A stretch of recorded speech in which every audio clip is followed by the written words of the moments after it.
এসে আমার পিৎজাটা আবার খেতে ইচ্ছে করতেছে, আর এদিকে আমি দেখতেছিলাম যে আমার লিপস্টিক উঠে গেছে কিনা খাওয়ার পরে।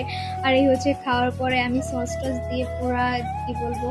তো এদিকে কিন্তু সবাই ফ্রেন্ডস ফ্যামিলি নিয়ে আড্ডা দিচ্ছিল, পিৎজার জন্য ওয়েট করতেছিল, যেটা অনেক বেশি ভালো লাগতেছিল। আর এখানে স্টাফদের ব্যবহারও অনেক বেশি ভালো ছিল। কিছু মেয়ে স্টাফ দেখতেছিলাম শাড়ি পরে ঘুরতেছে, আর এদিকে আমার ফ্রেন্ড আমার ক্যামেরা থাকবে না তাই ওদেরকে জাস্ট অল্প নিলাম।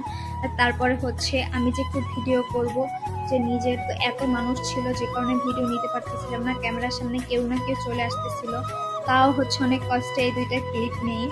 আজকে আমি একদমই একটা সিম্পল লুক নিয়েছি, হুট করেই প্ল্যান হয়েছিল যে আজকে আমরা যাব, তাই একটা শাড়ি পরছি, কোনো মেকআপ করিনি, জাস্ট যেরকম ছিলাম শাড়ি চুড়ি পরে জাস্ট চলে আসছি।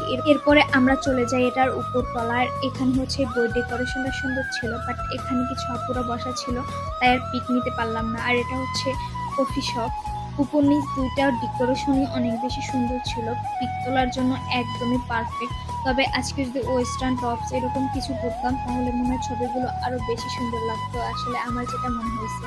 তো সব মিলিয়ে আজকের দিনটা অনেক বেশি সুন্দর ছিল। আপনারা যদি বেস্ট বেস্ট ছবি তুলতে চান তাহলে হবে পিৎজা বার্গ, একদমই বেস্ট একটা প্লেস। আর ওদের খাবারের মানও অনেক ভালো, তবে আহামরি স্পেশাল কিছু নেই, সব কিছুই পারফেক্ট ভাবে ছিল। সো আজকের ভিডিওটা এ পর্যন্ত। সবাই ভালো থাকবে, সুস্থ থাকবে, আল্লাহ হাফেজ সবাইকে।